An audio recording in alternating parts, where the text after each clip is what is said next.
after the Madagascar won South Africa 2, that was the played semi-final, meaning that on Sunday we'll have South Africa at 10 o'clock, waiting for Botswana and Eswatini. We've got both coaches.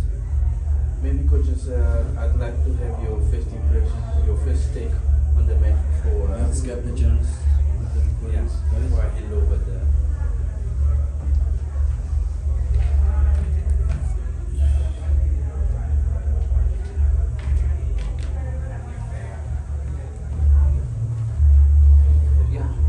Thank you. Thanks for the opportunity. I would like to say first, congratulations to Madagascar. They made sure that our win doesn't just come easy. They are such a good side with a great future, and they put us under pressure. I would say almost the entire game, but due to our good defensive organization, then we managed to absorb the pressure, and once we got or regained possession, then we made sure that with fast transition or offensive transitions, we capitalize on the spaces that they leave behind, because you can see it is a team at Madagascar that goes forward, attack in numbers. So there were spaces behind where we capitalize on them. But again, I would like to congratulate my team because of the resilience that they've demonstrated against Madagascar, and more especially by bouncing back from the disappointment of losing against Mozambique, because there we built the foundation, but this time around the objective was to instill the winning mentality, and we achieved that goal. And I would say, towards the end of the game, we could see some of our players, they were getting tired, but that shows that the impact of them, starting their pre-season in camp, but I'm so proud of them, because they're able to withstand the pressure or the constant pressure that Madagascar put on us. But what I'm more pleased about, the goal-scoring opportunities, that we created.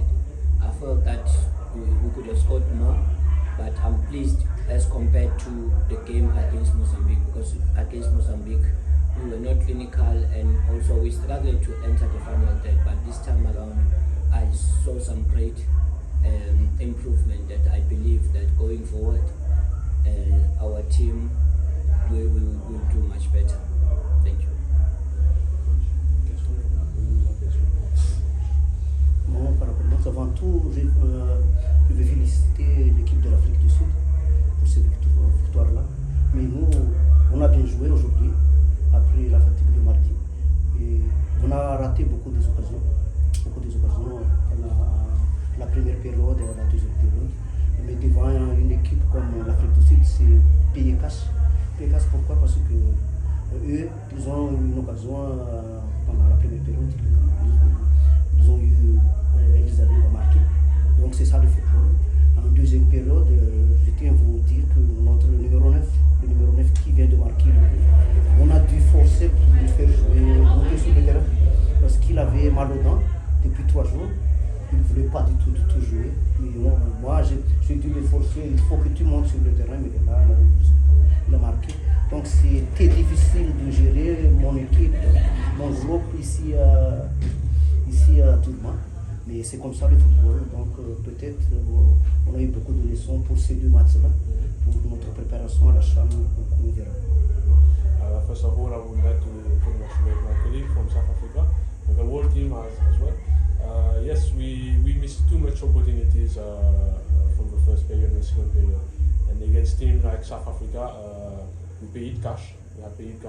We got any opportunity in the first half, we scored. Another opportunity as well in the second half, we scored. But I'm happy because my players were tired after the match of Tuesday.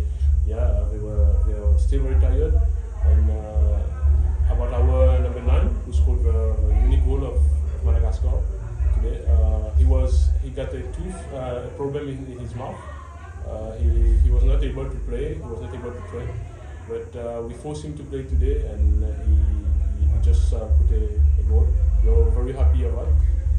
We have learned a lot of lessons here in South Africa, and for sure it will help us for our next match against Seychelles for the preliminary round of the African Championship. Okay, just after that, please, questions from the floor. My main favor from Sakura Duma. Coach Hellman, congratulations on the win. You guys obviously progressed to the plate final. Coach, if possible, could you elaborate on two of your tactical changes? One was you brought in Butsaka instead of Radiopane. He started, that seemed to be really well for us because you got the goal. The other one that seemed to hurt us a bit was Maseko, who played on the right hand side in Wednesday's match. He then moved to the left hand side, and we saw that he had a bit less impact on the left hand side than he did in Wednesday's match. If maybe you could touch on those, coach? Yeah, no, thank you. With Utsaka, him starting, what we realized that we couldn't get movements on the central part so that we can move the two center backs because when you look at Boitumelo in our first game, he was more like he was stationary, so we couldn't find, he couldn't move to create the spaces for the midfielders, to make runs in between the center backs. So we felt that we couldn't achieve that in that game. That is why we started with Sefama up high, because of his mobility, in order to make sure that he shifts the defense so that we can create spaces, of which it did happen, even though it didn't happen continuously since the team is still new. But I'm so happy that they're starting now to understand our tactical approach in relation to entering the final third, because in our game against Mozambique, we really struggled to enter the final third to create more goal scoring opportunities. So we felt that for us to be able to do that, we need a bit of mobility. So that is why we achieved that.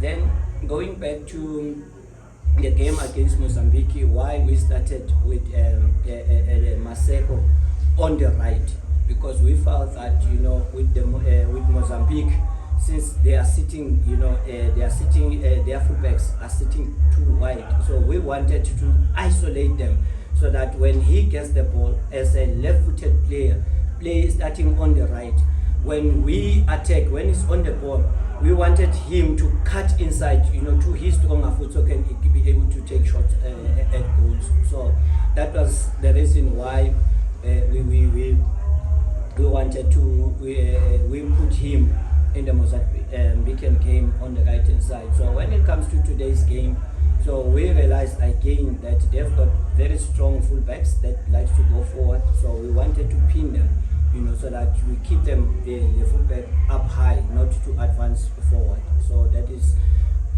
the reason why we put him in that position. Coach. Yes.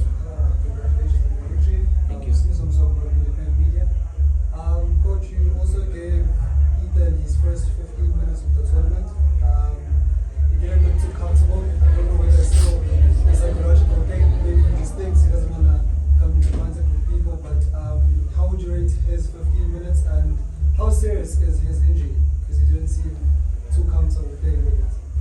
Yeah, no, thanks again. With the advice of the medical team, we asked them and they advised us that we need, we can use him, but we can only give him, like less than 30 minutes, because of his injury, but when they asked him everything, he was comfortable, but he had that discomfort that the medical team felt that it wasn't gonna be a huge threat in his career, or it become worse, but they felt that it was moderate enough where he can play. But again, he hasn't trained with the team for quite long, so I felt that that impact or affected his psychological mind, and as well as affected his game. But I was quite pleased with his movement, even though he wasn't, running freely, but his movement, the quality of passes, the game intelligence, the way he read the game, and also, to release our wide attackers, so